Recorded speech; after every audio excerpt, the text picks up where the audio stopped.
صفائے دہر سے باطل کو مٹایا ہم نے، نوع انسانی کو غلامی سے چھڑایا ہم نے، تیرے کعبے کو جبینوں سے بسایا ہم نے، تیرے قرآن کو سینوں سے لگایا ہم نے۔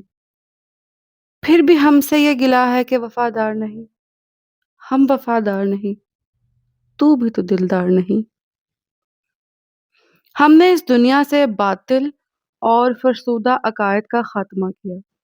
انسان جو ان عقائد کے باعث توہم پرستی کا شکار ہو چکا تھا، انسان کی آزادی کو ان رسومات نے قید کر لیا تھا۔ انسان غلام ہو چکا تھا، جسمانی طور پر بھی اور ذہنی طور پر بھی۔ اسلام نے انسان کو عقائد سے آزاد کیا، رسومات کی غلامی سے چھڑایا۔ ہمارے تیرے حضور سجدہ ریز ہونے نے تیرے کعبے کی ویرانی کو دور کیا۔ تیرا کعبہ جو زمین پر تیرے وجود کا علامتی نشان ہے، اسے ہم نے اپنے سروں کو جھکا کر آباد کیا ہے۔ تیرے قرآن کو، تیرے پیغام کو ہم نے سینوں سے لگائے رکھا۔ ہماری زندگیوں کے فیصلے ہم تیری پاک کتاب کے پاک اصولوں کی بنیاد پر کرتے ہیں۔ ہم تیرے قرآن سے ہدایت لیتے ہیں۔ ہمارے لیے سب سے اوپر تیرے قرآن کا مقام ہے۔ اور کیا کریں ہم؟ یہ سب کر کے بھی ہم ہی بے وفا ہیں تیرے نزدیک۔ تو اس سب کے بعد بھی ہم سے خفا ہے۔ اور کس طرح سے وفا نبھائے ہم؟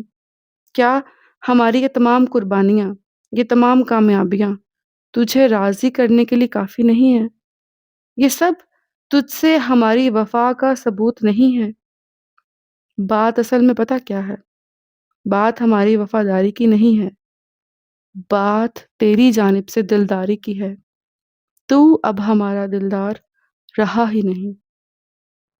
امتیں اور بھی ہیں، ان میں گنہگار بھی ہیں، عجز والے بھی ہیں، مست مئے پندار بھی ہیں، ان میں کاہل بھی ہیں، غافل بھی ہیں، ہوشیار بھی ہیں، سینکڑوں ہیں کہ تیرے نام سے بیزار بھی ہیں۔ رحمتیں ہیں تیری اغیار کے کاشانوں پر، برق گرتی ہے تو بیچارے مسلمانوں پر۔ تیرے اس جہاں میں مسلمانوں کے علاوہ بھی اقوام آباد ہیں، ان میں بھی ہر طرح کے لوگ ہیں، کچھ اچھے، کچھ برے، کچھ گنہگار، کچھ نیک۔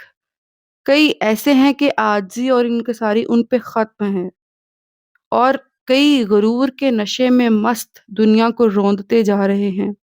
کئی ایسے ہیں کہ کاہلی اور سستی کی مثال ہیں، جو دنیا میں شاید صرف وقت گزارنے کے لیے آئے ہیں اور وقت کو خود کے سامنے گزرتا ہوا دیکھ رہے ہیں۔ کئی ایسے غافل ہیں کہ جنہیں نہ وقت کی قدر ہے اور نہ زندگی کی۔ وہ غفلت میں ڈوبتے ہی چلے جا رہے ہیں۔ مگر کئی ایسے بھی ہیں جو ہوشیار ہیں، جو واقف ہیں اپنے گرد و پیش سے، اور زندگی کسی ڈھنگ سے گزار رہے ہیں۔ گویا ہر قسم کے لوگ تیری اس دنیا میں آباد ہیں، اور تیری اس دنیا میں کئی ایسے بھی ہیں جو تیرے ہی نام سے بیزار ہیں، جو نہ تجھے مانتے ہیں اور تیرے پیغام کو ماننا تو سوچو ہی مت۔ یہ بھی آباد ہیں تیری دنیا میں، مگر تو ان سے ناراض نہیں، ان سے خفا نہیں۔ ان پر تو عنایات کی برسات ہے، رحمتوں کی ریل بیل ہے ان پر، کرم ہی کرم۔ خفگی ہے تو ہم سے، ہم بیچارے مسلمانوں سے، جو تیرے نام پر کیا کیا نہیں سہ چکے۔